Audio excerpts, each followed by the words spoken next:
Comunidade Raízes apresenta Orvalho Podcast.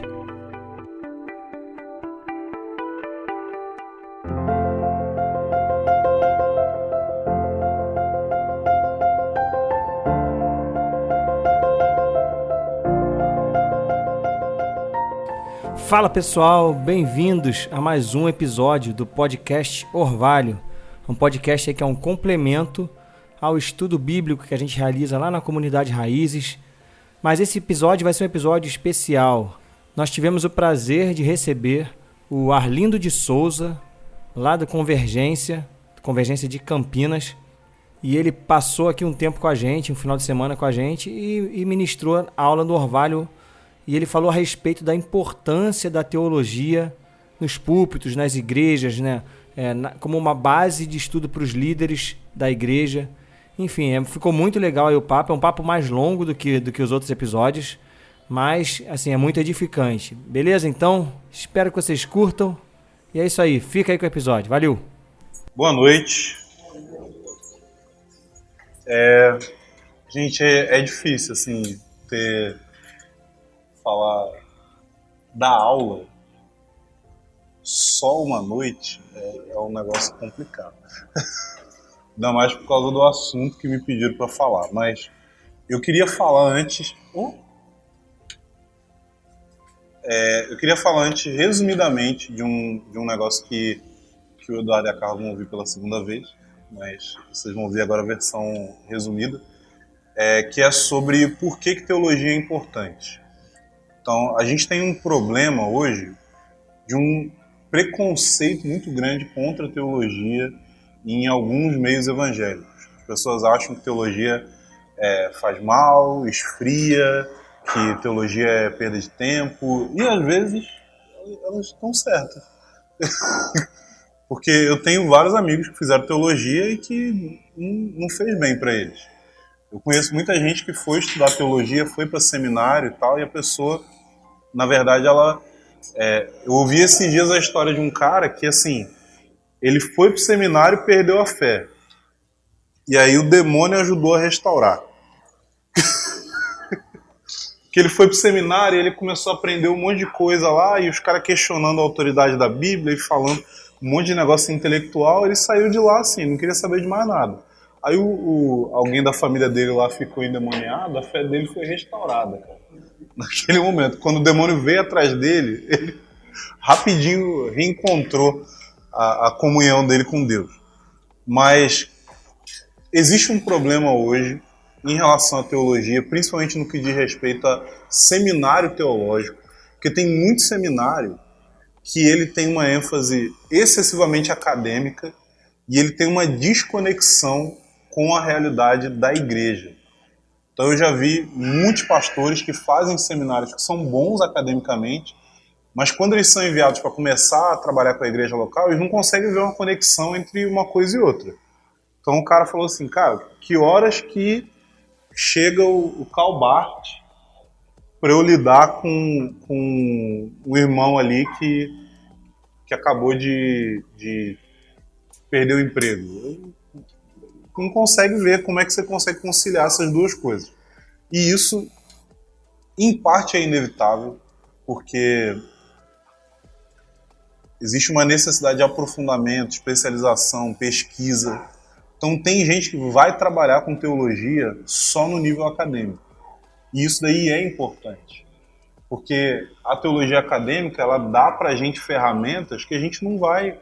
Cara, assim, beleza, eu vou estudar a Bíblia, eu vou ler vários livros, eu vou pesquisar, mas, cara, eu não vou lá para Israel, para um sítio arqueológico, para ficar passando vassourinha em vaso que as pessoas da comunidade de Qumran usaram. Não vou fazer isso.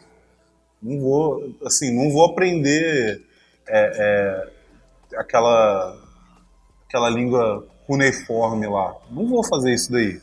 Não tem como conciliar essas duas coisas. Então, tem que ter os caras que são acadêmicos e que pesquisam isso. Mas precisa fazer uma ponte entre a realidade da igreja e as descobertas da teologia. Quando a teologia começou, enquanto disciplina, o mais próximo do que nós conhecemos hoje, o objetivo dela era explicar as coisas.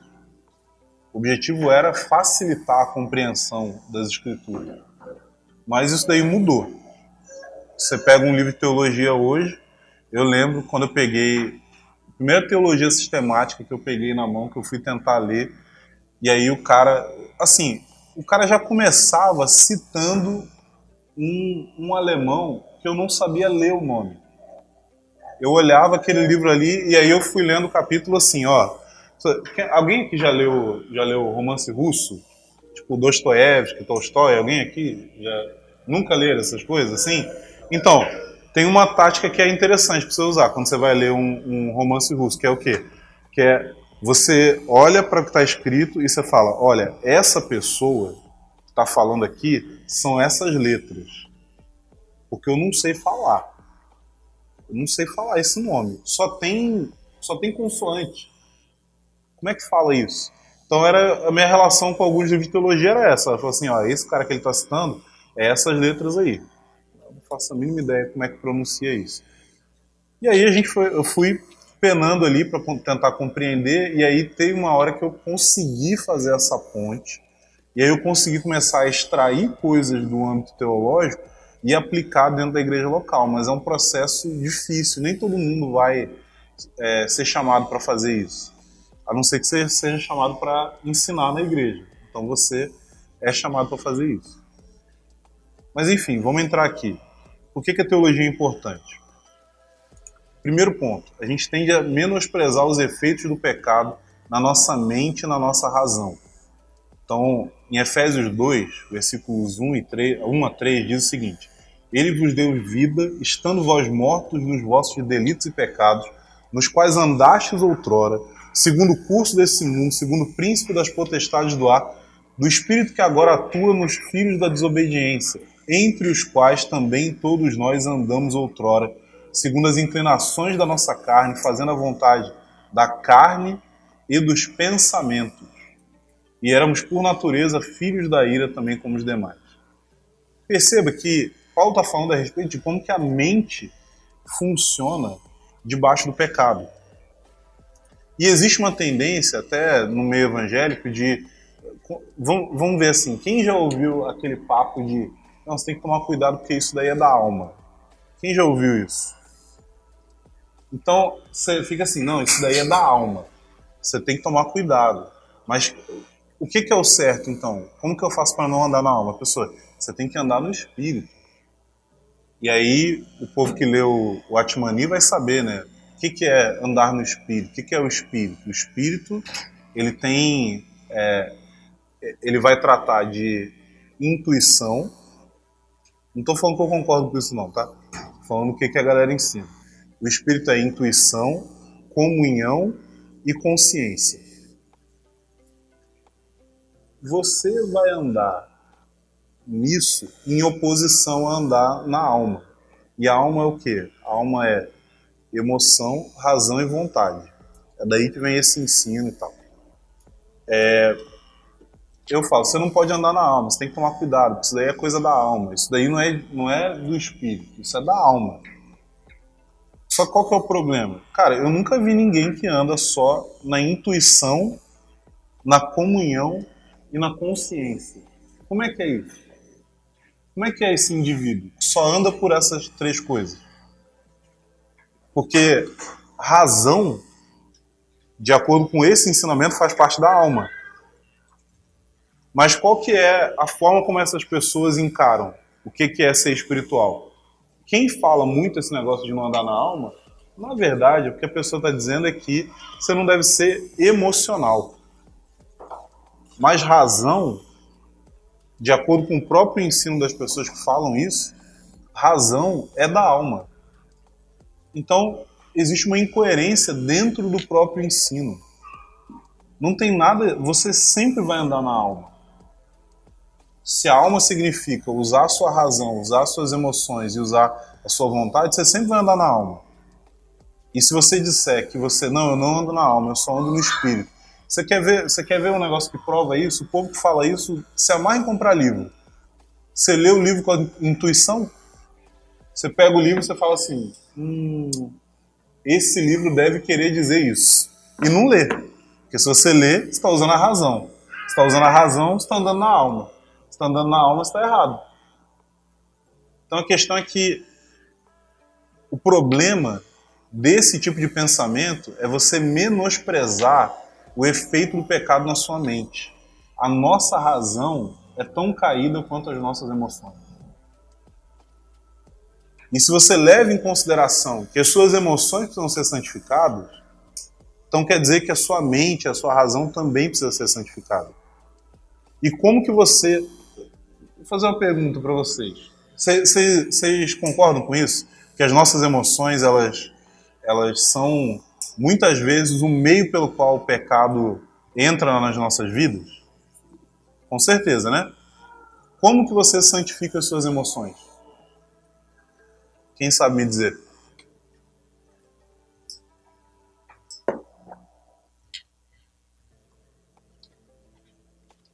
Porque parece que é um negócio meio importante, né?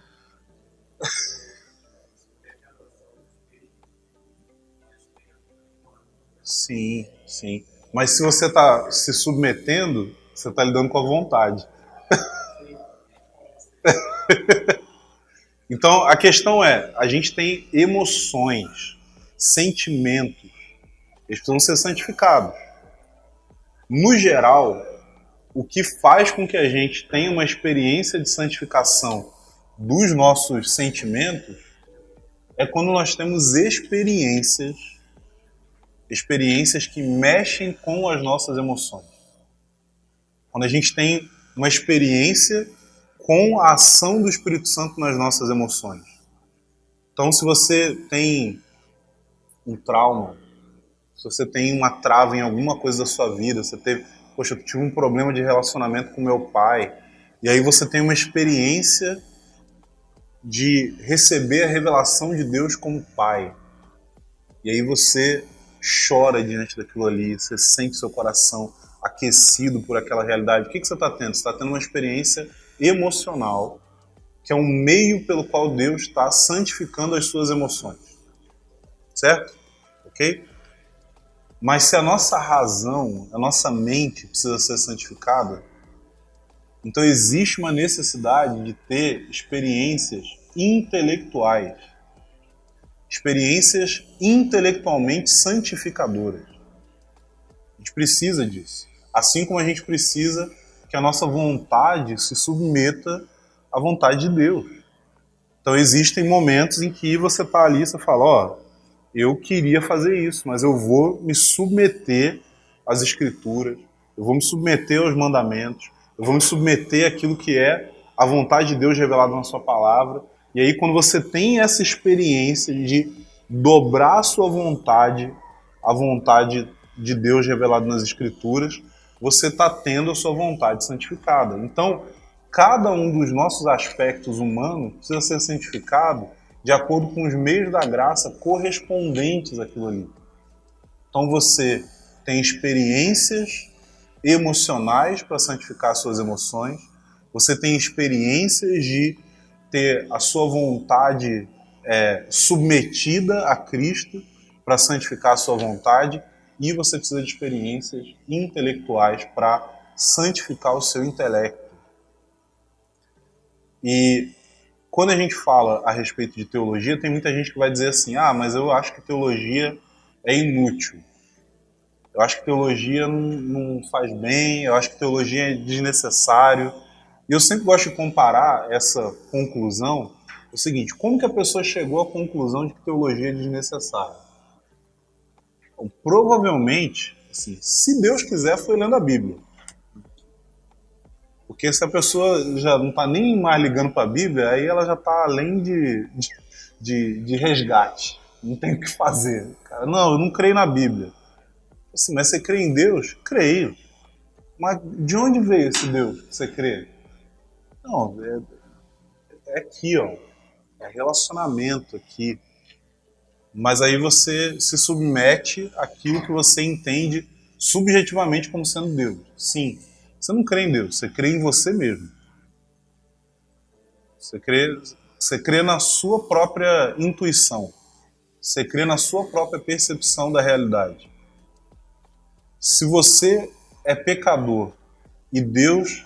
Muito obrigado. Isso aqui não precisa.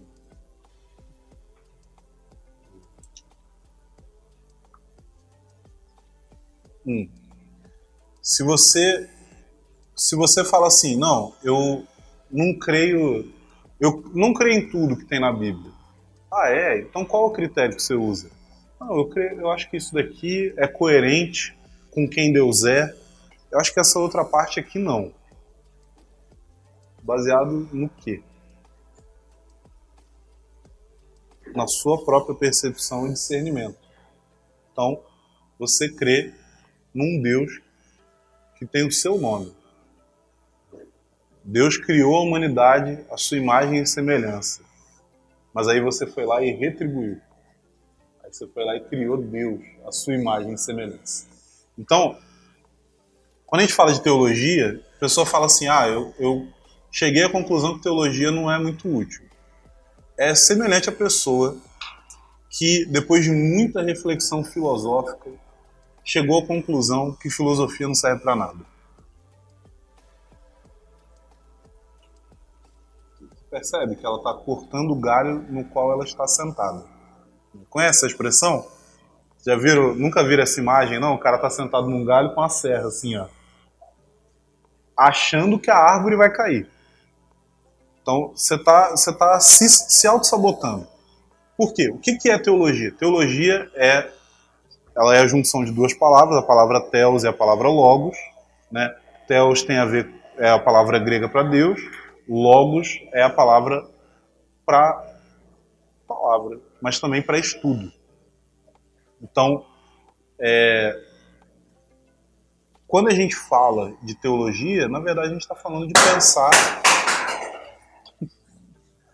A gente está falando de pensar a respeito de Deus, de concluir coisas a respeito de Deus, de meditar sobre isso, de investigar intelectualmente isso. Então, toda vez que você pensa a respeito da pessoa de Deus, das obras de Deus, daquilo que Deus fez, dos ensinamentos de Deus, dos mandamentos, toda vez que você pensa sobre isso e chega a conclusões, você está fazendo teologia. A diferença é se a teologia que você vai fazer vai ser boa ou ruim. Vai ser de boa ou má qualidade. E como que é a forma de você fazer teologia de boa qualidade? A gente hoje mesmo estava conversando, né? Eu estava explicando que a teologia ela é um diálogo. Ela é um diálogo. E quanto mais você dialoga, e quanto mais você dialoga com pessoas que têm conteúdo, isso não é válido só para teologia, isso é válido para a vida. Então, uma pessoa que viveu isolada, né, e isso está acontecendo muito hoje em dia. Hoje a gente tem uma galera aí na faixa dos 20 anos que cresceu na frente do computador, que teve pouquíssima interação social fora daquele ambiente ali da internet. E aí o que acontece com essas pessoas? Essas pessoas não têm noção social. Sabe? Elas não têm tato para lidar com os outros. Elas não sabem se relacionar, elas não sabem se comunicar. É óbvio que existem exceções, principalmente isso tem a ver com a forma como você foi criado, como que seus pais lidaram e tal, o que eles ensinaram. Mas tem muita gente que não tem essa noção social. E por quê? Porque faltou diálogo. Mas também tem muitos crentes que não têm essa noção teológica. Por quê? Porque faltou diálogo. Faltou dialogar. E esse diálogo da teologia não é um diálogo só com as pessoas ao seu redor. Ele é um diálogo na história. Ele é um diálogo... É só você pensar assim, cara, tem pessoas muito mais inteligentes do que eu que pensaram a respeito disso. O mínimo que eu posso fazer é parar para ouvir. Então, se a gente fala de teologia, a gente está falando de algo que todo cristão vai fazer e que, inclusive, muita gente que não é cristã vai fazer. Quando a pessoa fala assim, não, cara, mas esse negócio aí de mandar para o inferno, isso não tem nada a ver, porque Deus é amor. A pessoa está fazendo o quê? Ela está fazendo teologia. Quando a pessoa fala assim, não, mas o meu Deus nunca faria isso. Ela está fazendo o quê? Teologia. Mas ela está fazendo uma teologia baseada nas suas próprias intuições e nas suas sensibilidades emocionais, não baseada nas escrituras. Então a gente precisa fazer teologia baseado na fonte certa. Sem teologia, a igreja não tem uma mensagem. Para te ajudar a compreender isso daqui. O que significa você ter uma teologia? Significa você ter um pensamento que é ao mesmo tempo um pensamento que unifica as escrituras, porque você já leu a Bíblia e você já viu que a Bíblia não tem uma organização sistemática. A Bíblia não tem uma organização que fala assim, esse livro aqui Moisés escreveu falando só a respeito de quem é Deus, de quais são os atributos dele, de como que ele é. Não é assim. As coisas estão lá. Então você tem história, você tem poesia, sabe? Você tem carta, você tem um monte de coisa que não está organizada. E existe um motivo bom para aquilo ali não estar organizado, porque Deus quer que a gente entenda que a história dele é uma história, é uma jornada. E a gente precisa entender que nós estamos inseridos nessa jornada. Mas, ao mesmo tempo, a gente precisa compreender o que de fato Deus está querendo comunicar conosco. E aí você precisa ter uma ideia clara de, beleza, eu sei que a Bíblia fala sobre santidade, mas e aí? O que a Bíblia ensina sobre santidade? O que a Bíblia quer dizer com a palavra santidade? Sabe? Por que isso é importante para mim? Você não vai achar em um lugar específico nas Escrituras. Você precisa investigar as Escrituras e todos os momentos em que isso daí aparece para você poder formar um pensamento que fala assim, é isso que a Bíblia fala sobre esse assunto. Mas, ao mesmo tempo, a forma como você compreende um assunto vai influenciar a maneira como você lida com outros assuntos. Se você tem uma teologia da criação, que ela é problemática, que ela tem erros, isso vai atrapalhar a sua teologia da santificação. Isso vai atrapalhar, por exemplo, a sua teologia do trabalho. Eu lembro de amigos que falaram assim, cara, ou talvez você conheça, gente. Cara, o que Adão foi fazer, cara? Agora a gente tem que trabalhar, culpa dele e tal. Assim, cara, Deus trabalha. Você está colocando trabalho como sendo equivalente à maldição.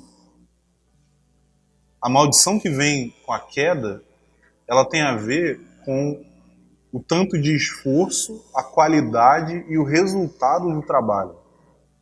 Mas a maldição não é o trabalho.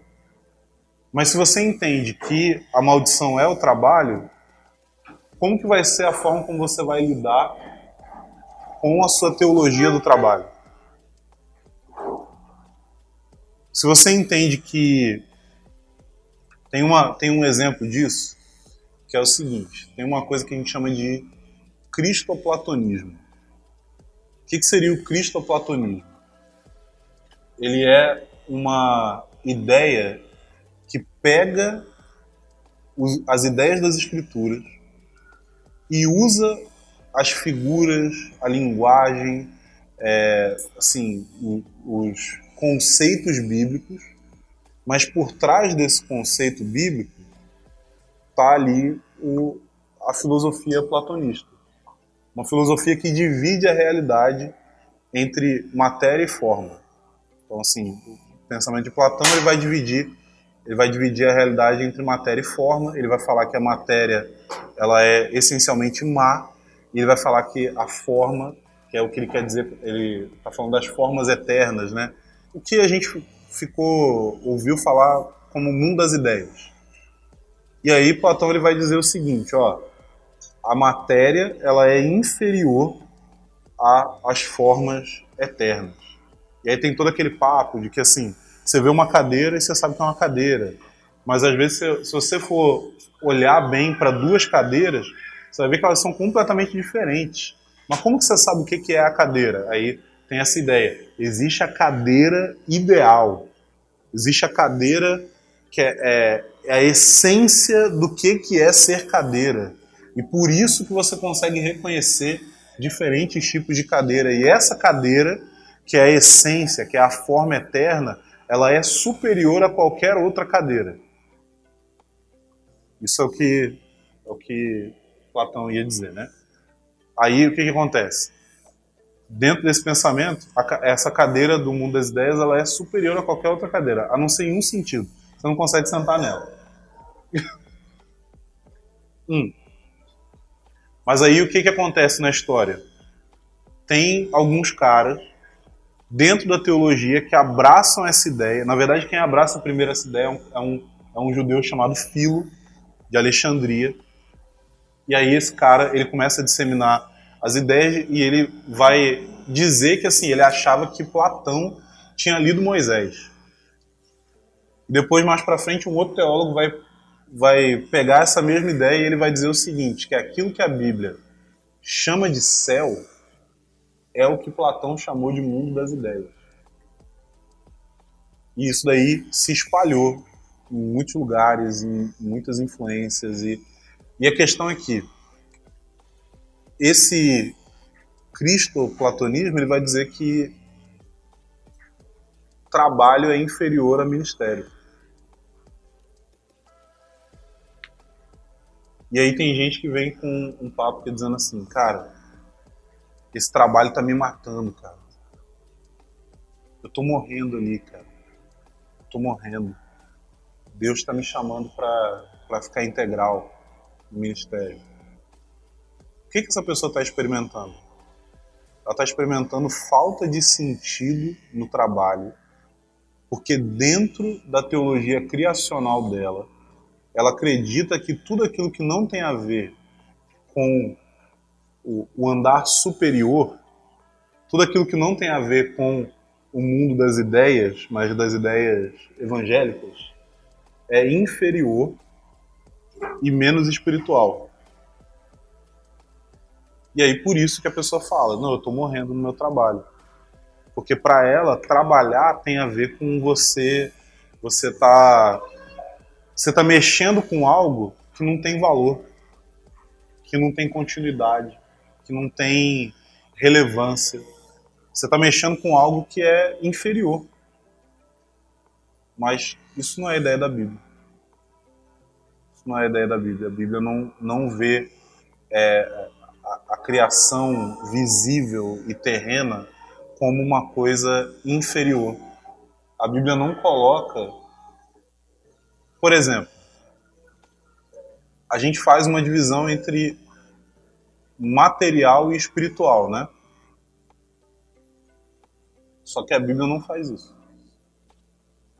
Na Bíblia, o contrário de espiritual não é material. O contrário de espiritual é carnal.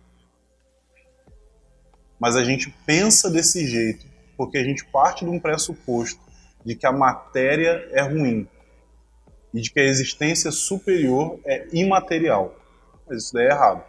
Mas enfim, continuando aqui, se a gente não tem uma teologia, a gente não tem uma mensagem coerente. Por quê? Porque os assuntos nos quais nós pensamos, eles não conversam entre si da maneira correta. Então você pode ter pensamentos que são contraditórios, conflitantes, e nunca perceber. Por quê? Porque você não parou para sistematizar o seu pensamento. Se você pensa totalmente livre, você pode falar assim, hoje A é certo e amanhã A é errado. E isso daí produz uma incoerência, porque aí você vai chegar qual que é a conclusão do que é a nossa mensagem como igreja.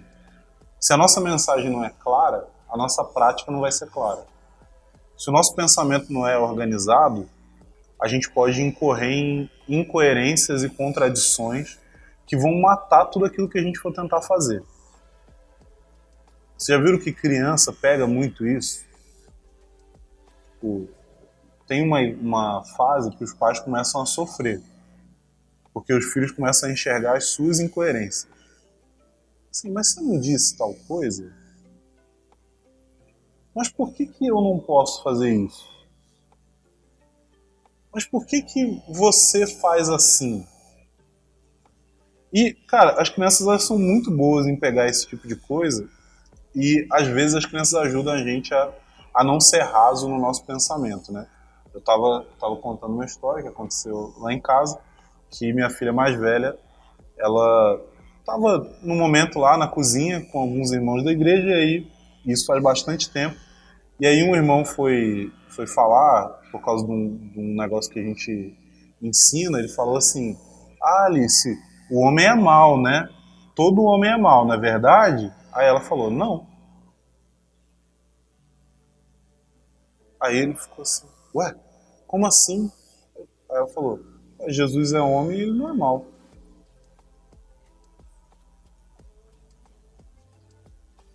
Você podia ter ficado sem essa, né? Então, a gente precisa prestar atenção no seguinte, ó.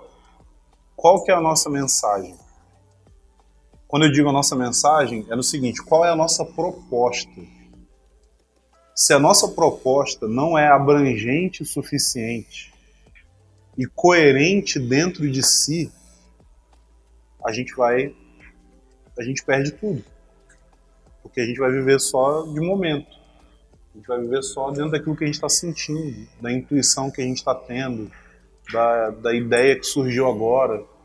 E você vê isso muito forte acontecendo nas igrejas, porque, principalmente quando você vê igreja que muitas pessoas pregam.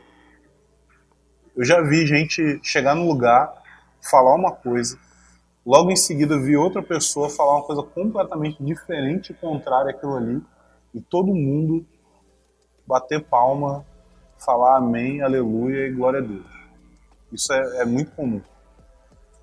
Então a gente precisa ter uma coerência dentro dessa mensagem, né? A Bíblia também elogia aqueles que examinam as Escrituras e o ensino que é transmitido para eles. A gente tem a passagem super conhecida de Atos 17, que fala dos irmãos de Bereia e tal. Eu até já comentei algumas vezes que esse negócio de Bereia virou sinônimo de você ser chato, né? Assim, não, porque quando a pessoa fala assim, eu sou bereano, você pode saber que a pessoa é insuportável. Pode saber que a pessoa é chata. Aí você fala assim, nossa, mas eu falo isso. Você tira suas conclusões aí. Mas o lance é que a Bíblia de fato elogiou essas pessoas, por quê? Porque eles tiveram uma atitude de ouvir, de primeiro, eles não se fecharam para a ideia de cara, mas além de não se fechar para a ideia, eles pararam para examinar, para ver assim, o que é isso? Isso quer dizer isso mesmo que você está falando? Como que eu posso comparar essas duas coisas? Esse é um ponto importante. O próximo aqui é o seguinte, seu desenvolvimento teológico está ligado à sua espiritualidade. Então, eu já falei um pouco disso, a questão da santificação da nossa mente, da nossa razão, né? A gente precisa receber a graça através dos meios corretos. Outra coisa é que seu desenvolvimento teológico está ligado à sua utilidade na obra de Deus. Um exemplo simples. Quem foi o apóstolo que aparece na Bíblia que mais teve estudo teológico? Que mais teve acesso a estudo? Quem foi? Paulo. Paulo escreveu metade do Novo Testamento. E assim, é o cara que não andou com Jesus enquanto Jesus estava exercendo seu ministério. Mas ele tinha um arcabouço teológico que podia ser utilizado pelo Espírito Santo na vida dele. Não só teológico, como intelectual, né? Outra coisa ler teologia pode ser um instrumento para combater a pornografia e várias outras formas de carnalidade. Por quê? Porque lembra que eu falei? Você precisa santificar a sua mente. A sua mente está cheia do quê? Se na sua mente tem mais Instagram do que qualquer outra coisa, o que vai acontecer? Se a sua mente tem nada, né? Tem aquele versículo, né? Mente vazia, conhece? Mas sério, a gente precisa preencher a nossa mente. Todos nós somos chamados para ajudar pessoas, para discipular pessoas e tal, para cuidar de outros. Cara, qual que é a ferramenta com que você vai fazer isso? Você vai discipular baseado no quê, se não é nas escrituras? E você vai investigar as escrituras como, se não é com auxílio de pessoas que percorreram esse caminho antes de você e que Deus deu como dons para o corpo de Cristo exatamente para auxiliar nesse processo. Tem algumas pessoas que falam assim, eu não leio nenhum livro, eu só leio a Bíblia. Né? E essa pessoa, geralmente, ela se acha muito espiritual por fazer isso. Mas eu acho que isso daí é um exemplo muito claro de arrogância. Porque se ela fala assim, eu não leio nenhum outro livro, eu só leio a Bíblia, o que ela está querendo dizer? Que a compreensão dela das Escrituras é suficiente para abranger tudo que ela precisa. Se a pessoa fala isso e trabalha ensinando, ainda pior que qualquer outra coisa. Porque ela está dizendo o seguinte, ó, em toda a história da igreja, em todo o mundo atual, a única pessoa que eu confio para interpretar a Bíblia sou eu. Cara, se você dá tanta importância para o que Deus fala com você, como é que você não vai dar importância para aquilo que Ele ministrou a outros? Então, se a gente vai discipular pessoas, a gente precisa discipular por meio das Escrituras. E a maneira de discipular por meio das Escrituras, tendo um auxílio que Deus deu ao seu corpo, é por meio de ler e pesquisar dentro da riqueza que a gente tem de tradição teológica cristã. E por último, o nosso chamado é amar a Deus com a nossa mente. A gente é chamado para amar a Deus com todo o nosso coração, todo o nosso entendimento e todas as nossas forças. Preguiça é pecado. Preguiça intelectual é preguiça. Okay? Não é diferente. Jesus fez um comentário dizendo que um escriba versado no reino tira coisas novas e coisas velhas do seu tesouro. E essa passagem aqui, né, que é Mateus 13:52, ele está descrevendo exatamente aquilo que a gente vê na vida de Paulo. Paulo era um cara que era versado nas escrituras, na tradição, no conhecimento. E o que ele tinha capacidade de fazer? Ele podia tirar coisas novas e coisas velhas. Ele podia recorrer a coisas que ele aprendeu no passado e ele podia recorrer a coisas que, quando ele conheceu o Evangelho, ele teve acesso. Então, a gente precisa fazer uso da riqueza que nós temos, da tradição teológica cristã, porque pessoas vieram antes de nós, a gente não caiu de paraquedas na história. A gente não caiu de paraquedas. E a gente precisa dar valor a pessoas que, inclusive, são diferentes de nós, que pensam diferente. Cara, é uma coisa maravilhosa você poder ter contato com gente que pensa o contrário de você, que interpreta a passagem das Escrituras de maneira completamente diferente da sua. Porque você vai precisar ser confrontado com aquilo ali, você vai precisar levar aquilo em consideração. Você vai precisar... Eu sempre falo o seguinte, gente, quando eu vou ler algo, quando eu vou estudar sobre algo, eu não sei como que eu vou sair do outro lado. Porque eu preciso ter honestidade intelectual para falar o seguinte, cara, me convenceu. E aí? Como é que eu vou fazer? Vou fingir que não? Ou vou evitar? Não, eu preciso ter contato com isso. Gente, alguma pergunta sobre essa questão da teologia? Nada? Vocês não têm dúvida nenhuma sobre nada? Eu posso fazer uma pergunta prática? Pode. Como que você sistematiza o estudo na prática? Você diz em termos de organização de estudo? Eu não organizo. Mas eu não recomendo fazer isso, não. Eu ouvi um cara uma vez falando o seguinte, perguntaram, como que começa, por onde que começa a estudar? Aí ele deu a dica que é exatamente o que eu faço, assim, começa por tudo. mas é óbvio que o que acontece é que eu tive que penar muito, porque teve coisas que eu não fui ensinado como fazer. Então, hoje, quando eu vou falar com pessoas sobre começar um estudo e tal, começar a estudar teologia e tal, eu tenho um caminho que eu falo para elas seguirem, mas não foi o caminho que eu segui porque eu não sabia que esse caminho existia. Então, existe uma organização do pensamento teológico que é assim, você parte da teologia exegética. O que seria teologia exegética? A interpretação de passagens específicas. Então você precisa abrir a Bíblia e interpretar aquela passagem. Existem princípios de exegese, de hermenêutica, interpretação bíblica, né? Existem pessoas que precisam falar assim, cara, antes da interpretação bíblica eu preciso dar um outro passo, que é a interpretação de texto. Porque se você não sabe interpretar um texto qualquer, dificilmente você vai conseguir interpretar a Bíblia. E aí por isso que eu falo que a teologia ela é um diálogo.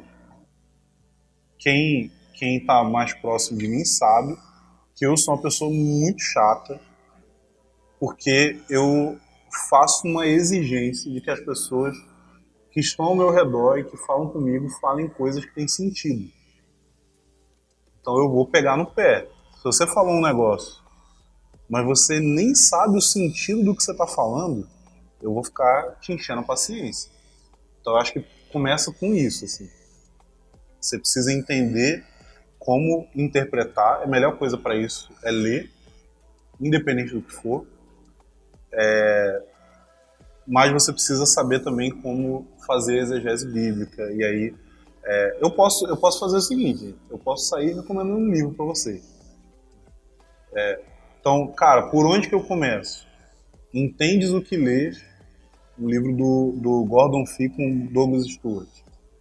É o livro mais simples sobre essa questão aí de interpretação bíblica, né? Tem outras coisas depois e tal, mesmo no próprio livro você vai ver algumas referências que eles usam, mas é um livro muito bom. Agora você fala assim, cara, mas eu tô com esse negócio aí de não conseguir, não consigo interpretar. Porque tem um problema que acontece nos relacionamentos que se você é uma pessoa que não entende o que as pessoas falam e que quando você fala as pessoas não entendem, geralmente as pessoas não te contam isso. Não é verdade? A gente finge. A pessoa fala, o que ela falou não tem sentido nenhum. O que a gente faz? Caramba, que louco, hein? Que louco é a frase que serve pra qualquer coisa. Qualquer coisa. Morreu uma pessoa. Que louco, cara. Tipo, a pessoa ganhou na loteria. Que louco, cara. Serve pra tudo. Quando você não sabe o que falar, você pode falar. Que louco. Mas as pessoas elas não avisam. Então você precisa, talvez, chegar em alguém e falar assim, cara, eu quero que você seja brutalmente honesto comigo. Tipo, faz sentido as coisas que eu falo? Eu consigo me expressar direito? E pode ser que não. E aí você vai ter que aprender. E geralmente, como que você vai aprender? Se é nesse passo assim, tão fundamental, aí é só relacionamento. Você precisa chegar para a pessoa e falar, cara, eu preciso que você fale para mim. Cara, eu não estou entendendo nada que você está falando. O que você está falando não está fazendo sentido nenhum. Agora, o próximo passo é falar assim, não, mas eu queria aprofundar a minha compreensão das coisas. Tem um livro muito bom que chama Como Ler Livros, do Mortimer J. Adler. Tem uma piadinha com esse livro, né? Que o livro é Como Ler Livros. Aí você lê o livro. Mas quando você lê o livro, você não sabia como ler livros. Então você não entendeu. E aí você tem que ler de novo. Mas a questão é que quando você leu da primeira vez, você não entendeu. Então você ainda não sabe como ler livros.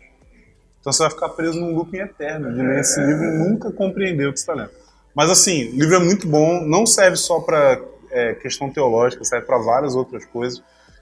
Mas a gente está num momento, sei lá, na humanidade, em que as pessoas estão se tornando cada vez mais isoladas. E quanto mais isoladas as pessoas são, menos capacidade elas têm de se comunicar. E as pessoas brigam, às vezes, concordando uma com a outra. Elas não sabem que elas estão concordando. As pessoas, elas interpretam não de acordo com a realidade do que está sendo falado, mas elas interpretam as coisas de acordo com os seus próprios filtros. Então você falou um negócio, a pessoa não parou para entender o que você quer dizer com aquelas palavras. Ela fala assim, não, mas eu já ouvi alguém falando isso, e quando a pessoa falou isso, era num contexto tal, e aí ela interpreta o que você está falando de acordo com aquilo ali. Então precisa de relacionamento, precisa de diálogo, e se você quer aprofundar um pouco mais nisso daí, tem o Como Ler Livros. Então eu diria assim, teologia exegética é o primeiro passo. Interpretação das passagens das Escrituras. Depois da teologia exegética, você tem a teologia bíblica. O que seria a teologia bíblica? É compreender a Bíblia, os ensinamentos das Escrituras, num contexto narrativo. Então, a teologia bíblica ela vai tratando da história conforme ela vai se desenrolando. Então, você vai entender o quê? O plano de Deus, a ação de Deus, aquilo que Deus está fazendo, como Deus foi se revelando de maneira narrativa e linear. Mas não necessariamente totalmente organizada. Né? Mas a teologia bíblica ela vai falar isso. Ela vai mostrar, por exemplo, aqui o que estava acontecendo nesse contexto era isso, sabe? A mensagem que a gente vê aqui é essa. Então, dentro da teologia bíblica você pode ter, por exemplo, a teologia de Paulo. Já viu que tem livros que vão tratar desse tema? A teologia de Paulo sobre tal assunto. Isso daí é uma espécie de teologia bíblica. A teologia, sei lá, um estudo no Pentateuco. Tem aquela série de livros lá, Pentateuco para todos. O que é aquilo ali? É uma espécie de teologia bíblica misturada com comentário. Depois da teologia bíblica, você tem a teologia sistemática. Então, conforme você vai vendo o desenvolvimento das doutrinas das Escrituras no seu contexto narrativo, você vai poder pegar essas doutrinas, tirar elas do seu contexto narrativo e unir elas para você tentar entender. Tá, mas qual que é o resumo do que a Bíblia diz sobre isso? Então, na teologia sistemática, você vai pegar assim, cara, na Bíblia você tem, Deus chega e se revela, aparece lá em Gênesis 1, Deus que é criador, que está criando todas as coisas. Depois disso você vê Deus lá tendo relacionamento com o ser humano. Aí mais para frente Deus se revela para Abraão. Depois ele revela o nome dele para Moisés e tal. Então você tem contextos ali onde essas coisas estão acontecendo. Na teologia sistemática você vai fazer o quê? Você vai pegar quais são os nomes de Deus nas Escrituras. Quais são as características da natureza de Deus nas Escrituras? Quais são os títulos que Deus recebe nas Escrituras? Quais são as obras relacionadas a Deus nas Escrituras? Então, você vai sistematizar o pensamento. E é nessa sistematização que a gente consegue ter uma relação de uma coisa com a outra. Qual que é um problema hoje? A gente vive na era da especialização. Então, hoje, no mercado de trabalho, você precisa o quê? Você precisa se especializar. Você precisa ir aprofundando, afunilando a coisa, e daqui a pouco o cara tem doutorado em ovo maltine. Sabe? É uns negócios assim, que não serve fora daquele contexto muito específico, daquele nicho que ele está trabalhando, aquilo não serve para nada. Só que às vezes a gente faz isso com a nossa teologia. Calma aí, tirou leite. Mas assim, a gente faz isso com a nossa teologia, porque a gente pega um assunto e a gente quer entrar só naquilo ali. Um exemplo que eu sempre falo. Cara, tem um negócio assim da galera falar sobre dons, e tem livros sobre dons, e tem não sei o que lá sobre dons e tal. Cara, é muito bom, muito importante. É um negócio muito prático para a igreja local. Mas dons é um assunto desse tamanho, que está dentro de eclesiologia. Mas aí o cara entende de dons, mas não entende de eclesiologia. Será que vai dar problema? Entendeu? É a mesma coisa do cara, o cara entender de transmissão, mas não entender de mais nada a respeito do carro. Você vai confiar o seu carro para esse cara? Você não acha que vai dar problema? Se der algum rolo, ele não sabe resolver. Então a gente precisa entender as coisas dentro do seu contexto. Depois disso você tem teologia histórica, que vai estudar a história das doutrinas, como que elas foram se desenvolvendo. Você tem teologia filosófica, que vai fazer um diálogo entre filosofia e teologia, como que você responde teologicamente às questões filosóficas e responde filosoficamente às questões teológicas. Pode falar. Primeiro, a gente tem que estudar, então, todos esses pontos da teologia para conseguir ter uma noção do que é o texto. Não. Eu diria que você precisa estudar isso se você vai ensinar. Se você vai ensinar, você precisa ter domínio dessas coisas. Se eu falar assim, uma pessoa, alguém que não vai ocupar o púlpito, não vai ensinar as escrituras, mas a pessoa vai viver a vida cristã, vai ter comunhão, vai discipular pessoas, vai ajudar pessoas menos maduras. O que eu acho que é mais importante? Primeiro, ela precisa desenvolver as próprias ferramentas de estudar a Bíblia sozinha. Então ela precisa de um pouco de teologia exegética.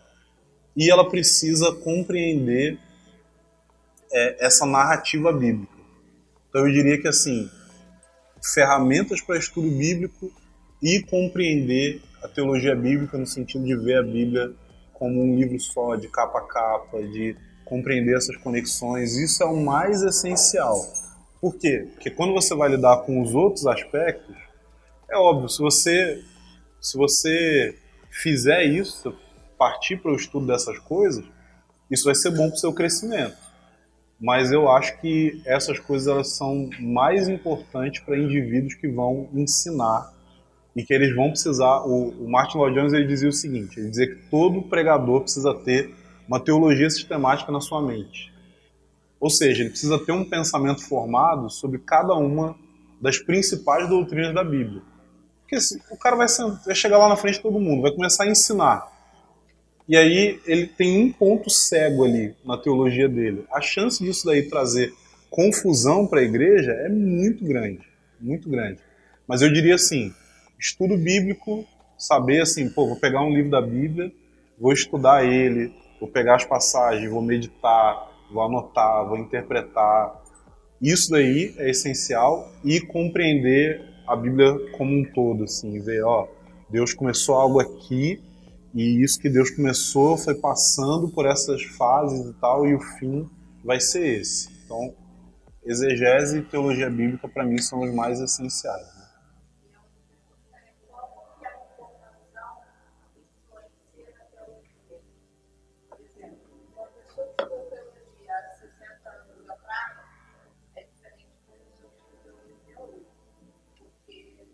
Sim. Uhum. Sim, sim. 60 anos atrás. Mas aí a pessoa não está viva. mas sim, existem assuntos atuais, por exemplo, dentro da teologia. Então é um exemplo muito claro. Como que você lida teologicamente com a questão transexual. Como que você lida com isso? Eu tava falando, né? Tem um amigo meu que batizou uma pessoa trans sem saber.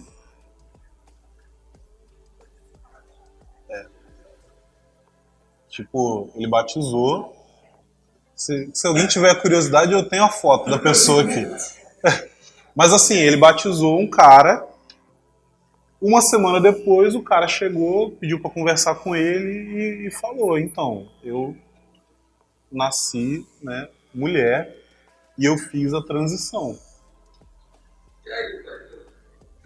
E aí, eu nem sei que fim levou isso aí. Mas eu sei que assim, a conversa não era uma conversa do tipo, ó, eu, sei lá, tô arrependido, quero mudar. Não, era uma conversa assim, eu achei meio chato eu não ter te falado. Foi mal aí. Tava me sentindo mal de não ter sido totalmente aberto sobre isso. Mas por quê? Porque dentro do pensamento da pessoa é o quê?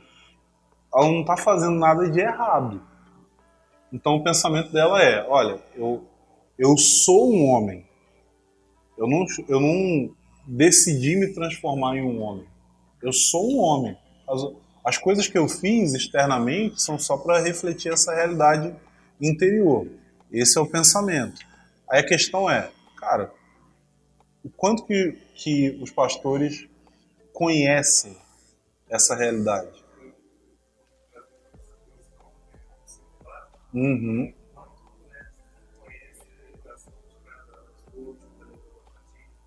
Não, eu digo assim, o quanto que o pastor conhece a respeito do pensamento daquele assunto ali. Porque hoje em dia você não tem como escapar disso. Você vai ter que dialogar sobre isso. Então, qual que é a relação da teologia com a tecnologia?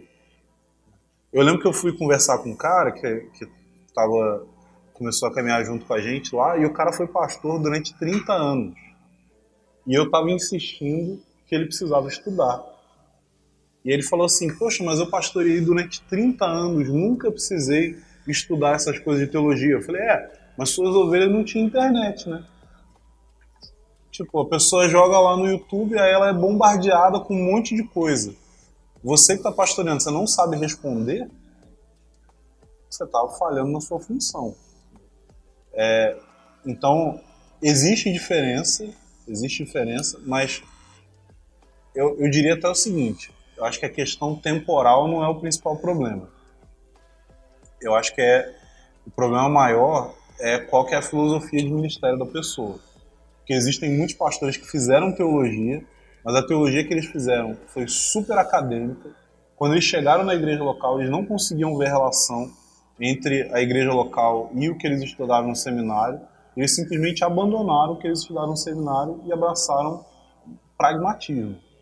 Então tem que fazer o negócio acontecer. Eu já sentei para ouvir um pastor presbiteriano e, cara, eu sei onde o cara estudou e eu sei que é bom o seminário.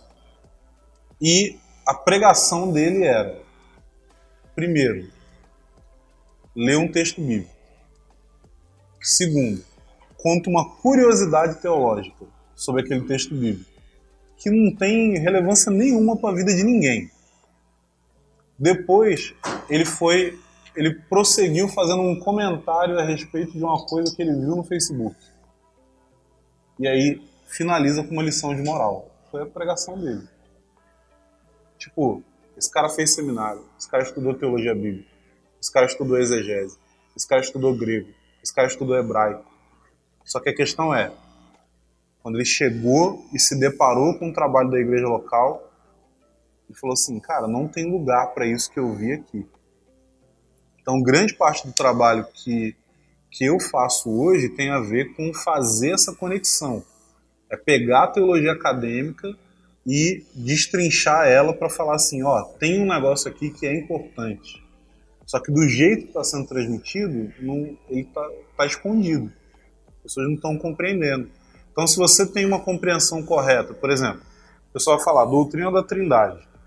Aí tem um monte de cristão, cara, que fala assim, eu creio na Trindade, mas ele não crê na Trindade.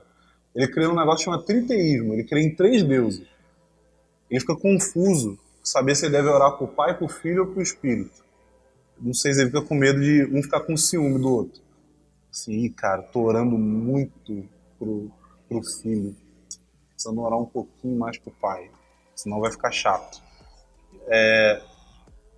Então, tem um monte que não crê nisso. E aí tem gente que fala assim, eu não creio na Trindade, mas na verdade a pessoa está combatendo um ensinamento que não é o ensinamento correto sobre a Trindade, é um ensinamento triteísta e ela está achando que é a mesma coisa. Então, cara, a gente precisa resgatar coisas e não ser simplista. Tem um monte de crente que também fala assim, não, agora eu já entendi a Trindade. Eu pergunto, por quê? Porque eu li a Cabana. Mas é o tipo de coisa que entra no vácuo. Cara, o pastor nunca prega sobre essa doutrina. E aí sai um livro, um filme, fica super popular. O cara vai aprender de lá. O cara vai aprender de lá. Então, cara, as pessoas precisam compreender que, por exemplo, qual que é o problema e as aplicações a respeito da doutrina da Trindade? A doutrina da Trindade vai afirmar que Deus,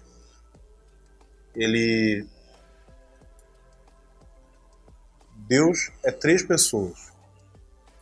Cada pessoa é plenamente Deus. E há um só Deus. Essas são as 3 afirmações principais a respeito da doutrina da Trindade. Qual que é o problema de você negar isso?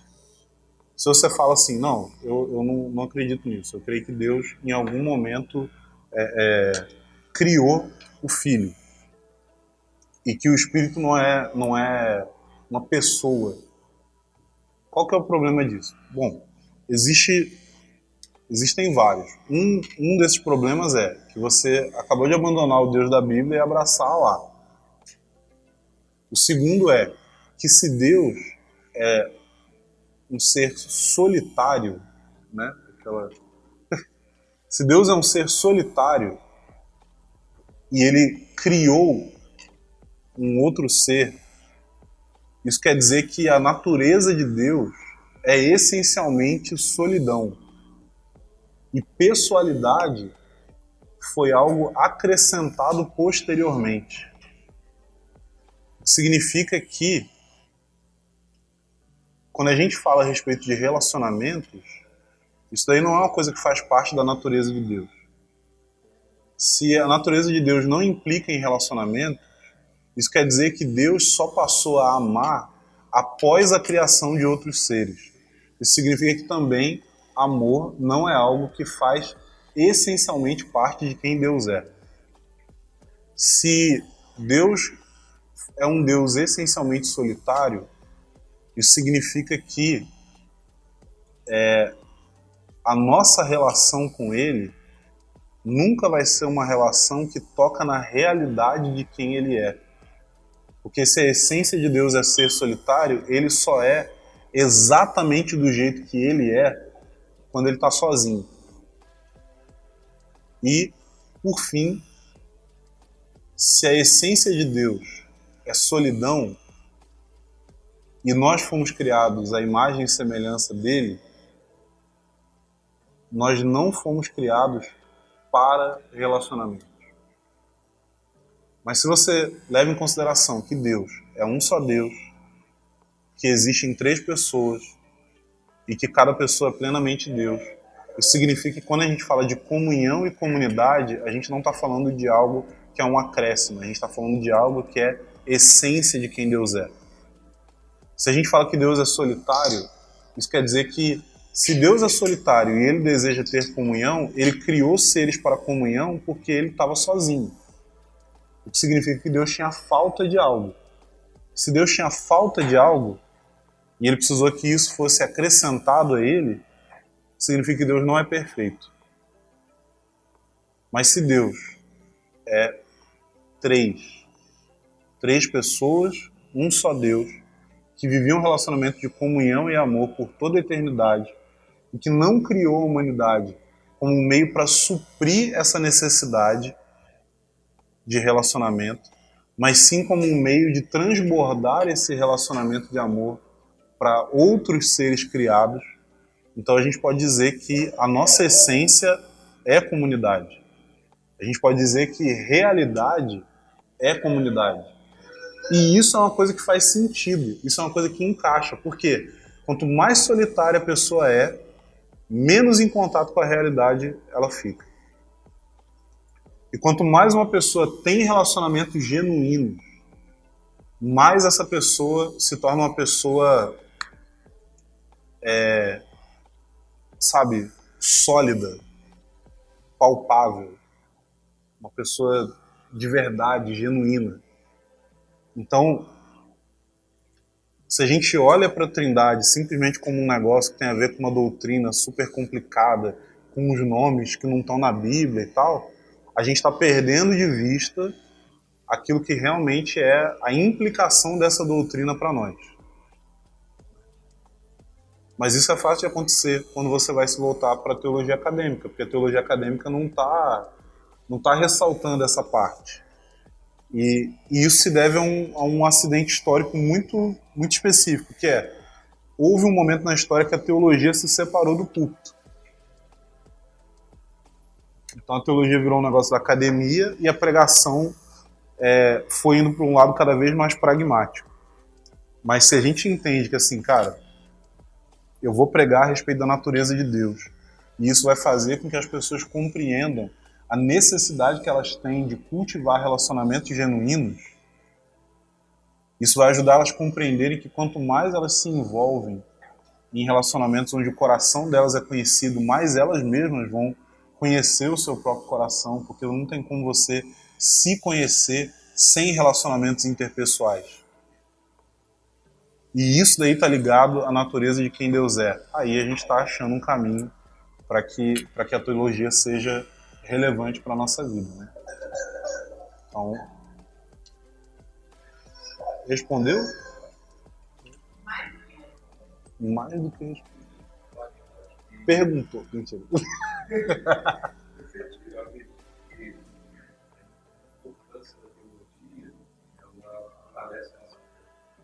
Uhum. Sim, sim.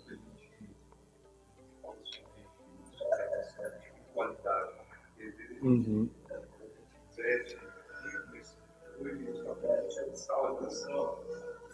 Uhum. A nossa teologia vai fortalecer isso. Sim. Então, Com certeza, com certeza. Porque quando você fala de oração, por exemplo, o que deve ditar o conteúdo das nossas orações? As escrituras. Só que a questão é, se você encara as escrituras de uma maneira solta, existe uma certa dificuldade de você conseguir canalizar assuntos específicos, ideias específicas. E isso daí é uma coisa que faz falta na oração. Seja uma oração no sentido de você estar ali declarando as grandezas de Deus. Porque imagina, se você vai começar a louvar a Deus, a declarar palavras de adoração e tal, e você tem um conhecimento teológico a respeito da natureza de Deus, dos nomes de Deus, a respeito dos atributos de Deus, percebe como que isso daí vai enriquecendo e você está proclamando essas coisas diante dele num ambiente de adoração e revelação, e isso daí também vai se aprofundando em você. Agora, se você está ali e aí você vai declarar para Deus somente aquilo que tem a ver com as suas impressões subjetivas, e cara, não tem como escapar. Você vai lidar com conteúdos, com informações. E a questão é, quais são as informações que vão ter na sua mente? Quanto que você vai saber a respeito, de fato, de forma objetiva, a respeito de quem Deus é? Tem uma necessidade muito grande de fazer com que o nosso conhecimento não seja somente teórico e intelectual. Ele precisa ser um conhecimento que envolve experiência. Mas o conhecimento e o intelecto, muitas vezes, eles precedem a experiência. Eles abrem caminho para a experiência. Porque senão você vai falar assim, tá, beleza, eu quero ter a experiência. Mas que tipo de experiência você está esperando? Porque o quanto que você compreende que é aquilo que Deus tem a oferecer vai determinar o tipo de expectativa que você tem na experiência. Esses dias a gente estava... Um irmão veio me contar de uma questão que ele ouviu numa aula que alguém estava dando. E aí uma pessoa foi fazer uma pergunta nessa aula. E aí a pessoa disse assim, então, era uma situação super difícil, que era de uma irmã que perdeu o filho. E aí ela estava falando como que foi difícil e tal. E aí ela disse a seguinte frase: mas eu sei que a Bíblia diz que quando uma criança morre, ela vira um anjo. E várias pessoas já profetizaram para mim que eu vou ter experiências com a minha filha. Meu filho, não sei se era filho ou filho. Cara, você percebe o problema disso daí? Mas o que acontece? Isso daí é o que acontece quando você tem um tipo de espiritualidade que é vazio de parâmetros objetivos. E de onde que vem esses parâmetros objetivos? Eles vêm das escrituras, mas eles vêm também daqueles que pegaram as escrituras, estudaram elas profundamente e organizaram o conhecimento das escrituras. Sabe? Eu não tô aqui defendendo que você precisa abraçar uma tradição teológica específica e tal. Não é isso. Estou dizendo que, cara, principalmente pessoas que vão ensinar a palavra, elas precisam mergulhar nessa realidade. Porque se você só vai falar coisas da sua cabeça, você pode trazer um prejuízo muito grande para as pessoas. Que a gente vai ser levado por essa subjetividade, pelos nossos desejos, por aquilo que a gente sente. Então, é isso. A gente... Vou querer terminar o que mais? 9? Ou 9:30 que você tinha falado? Não falei nada do que você pediu para eu falar. Nada. Absolutamente nada. Mas... Beleza, gente. Tem mais alguma pergunta sobre estudo, sobre literatura, sobre teologia? Mais nada? Recapitulando, então, você falou que as emoções da alma, da vontade, elas são desenvolvidas, né, pelas experiências intelectuais, certo? As emoções, elas precisam de experiências emocionais. E o nosso intelecto precisa de experiências intelectuais. Então você é santificado nas suas emoções quando você tem experiências emocionais com Deus, e você é santificado no seu intelecto quando você tem experiências intelectuais, né? É óbvio que quando eu falo assim, experiências com Deus, não quer dizer que necessariamente, não, eu tive uma visitação. Você pode ter uma experiência emocional simplesmente através de meditar nas escrituras sobre uma verdade que toca um ponto sensível da sua vida. E aí aquilo ali pode ser uma experiência santificadora. E da mesma forma você pode ter experiências intelectuais, né? Lendo, pesquisando, estudando, pensando profundamente sobre coisas. Então seria esse caminho aí. E a vontade, ela é santificada quando a gente submete a nossa vontade ao Senhor. Então você precisa, eu posso pegar esse caminho ou esse, mas o que Cristo fala que é o correto é esse daqui, mas eu estou com vontade de ir por esse. Então eu vou por esse contra a minha vontade. E aí a minha vontade, ela é santificada, ela é purificada. Dá pra... Me veio uma outra pergunta. Diga aí. Você fala que, assim, hoje eu fico tentando buscar a voz de Deus, né? Eu falo nessa direção, e às vezes tudo parece que não fala, sei lá. Aí, dá uma luz em relação a isso aí. você acabou de falar aí, Aham. Deus não tem essa vontade, aquilo Sim. é contra a minha vontade, mas, pô, como é que a gente faz para ouvir Deus? Assim, buscando, tendo Sim, tempo, sim. sabe? Então, cara, tem esse assunto aí dá pano pra manga, mas eu vou dar uma resumida aqui. Basicamente o que eu penso é, a Bíblia, ela diz que Deus fala conosco, então por meio do Espírito Santo a gente pode ter experiências de ouvir a voz de Deus, mas a Bíblia não diz que Deus prometeu que vai falar o que a gente deve fazer em cada decisão da nossa vida. Ele pode falar, mas não tem nada nas Escrituras dizendo que assim, eu vou ouvir de Deus onde que eu tenho que morar, qual emprego que eu tenho que ter, com quem que eu tenho que me casar, qual igreja que eu tenho que congregar. Então a galera fica com essa, assim, de... A pessoa muda de igreja, tá num lugar e vai pro outro. Aí alguém sempre vem perguntar assim, cara, mas você teve uma palavra? Como assim? Teve uma palavra? E aí a pessoa fala, não, eu tive uma palavra de Deus pra estar aqui. Aí daqui a pouco ela sai dali. Você fala assim, tá confuso esse negócio. Então, Deus pode falar conosco, mas ele não prometeu que ele vai falar a respeito de todas essas decisões. É o texto lá de Deuteronômio 29, né? As coisas ocultas pertencem a Deus, as reveladas a nós e a nossos filhos para que as cumpramos. O que são as coisas ocultas? São exatamente essas escolhas, esses caminhos pelos quais você pode seguir, sabe? Você não deveria ficar, não, eu preciso de uma palavra de Deus para saber com quem eu devo me casar. A gente vê isso constantemente. Cara, não tem nada na Escritura dizendo que você precisa disso. O que tem? Tem sabedoria bíblica para isso. Tem princípios da Escritura a respeito disso. Então você não precisa ficar buscando essa palavra. Mas então, essa busca ela deve ser o quê? Então, essa busca ela precisa ser uma busca por aquilo que Deus quer fazer. Por aquilo que Deus quer te dar.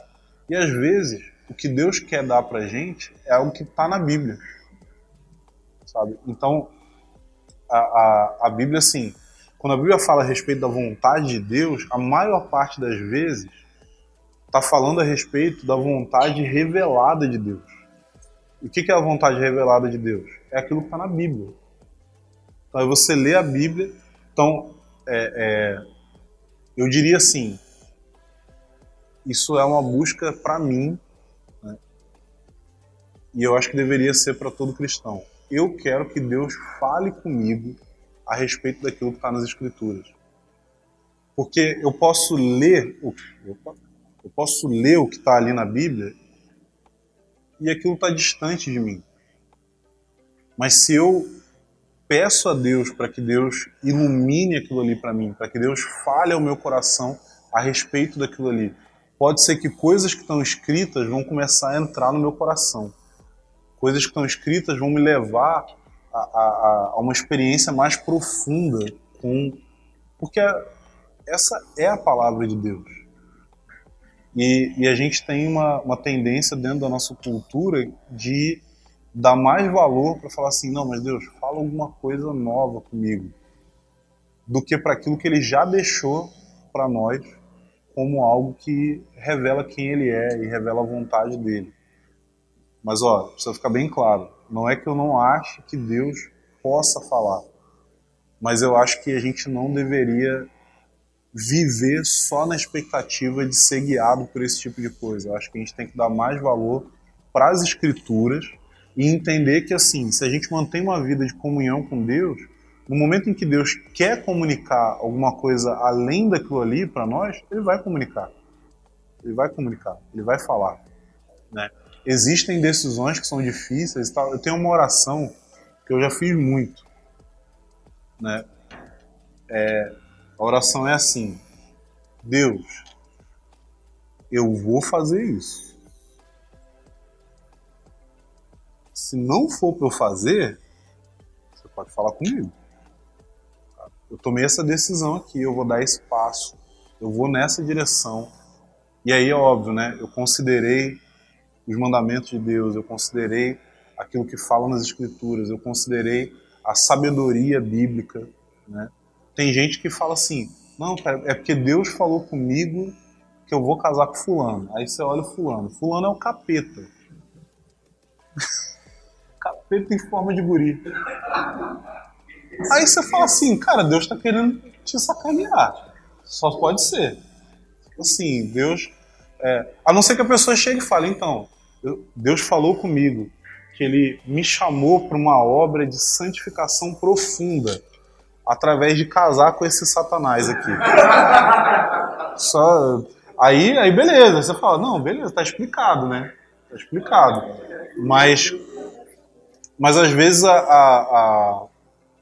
tipo, você não vai tomar uma decisão colocando aquilo ali como sendo algo que Deus falou com você, sendo que aquilo não faz sentido com o que as Escrituras dizem que é mais sábio de fazer.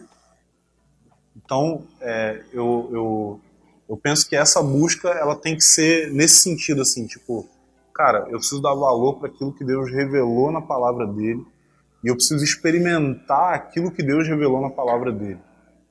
E podem ter momentos em que Deus vai falar comigo, em que Deus vai me dar uma direção específica, em que Deus vai tocar em algum ponto, mas eu não deveria viver nessa tensão, porque muita gente vive uma escravidão, assim, que é aquela coisa de, não, cara, eu preciso encontrar a vontade de Deus, né? Eu preciso saber o que Deus quer. E aí a pessoa fica assim, cara, nossa, eu saí da vontade de Deus. Aí a pessoa enxerga a vontade de Deus como um trilho de trem. Se ela saiu um pouco, o negócio descarrilhou completamente.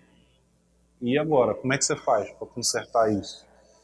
Mas tem um autor que ele fala que a vontade de Deus ela não é um trilho de trem, ela é um pátio de estacionamento. E o que seria os limites desse pátio de estacionamento? São as Escrituras. Agora, tem uma vaga que tem sombra, tem uma vaga que é num lugar mais seguro, fica mais perto da porta. Tem uma vaga que tem sombra, mas é a sombra de uma árvore e o passarinho caga no seu carro. Então tem gente que segue por esses caminhos. O cara tá dentro da vontade de Deus, no sentido de que ele não tá desobedecendo os mandamentos? Tá. Mas às vezes o carro dele que está estacionado está cheio de bosta. Entendeu? Então, acho que a gente tem que pensar nesses termos e não viver naquela escravidão de, nossa, mas e se eu fizer? Porque no fim isso daí é o nosso medo de errar. A gente quer que Deus fale com a gente para nos dar uma garantia de que tudo o que a gente está fazendo vai dar certo. Não existe essa garantia. Não existe. Então, é importante assim, entender que eu vou tomar decisões, eu vou fazer as coisas, mas o meu coração tem que estar aberto para ouvir a voz de Deus em qualquer momento, né?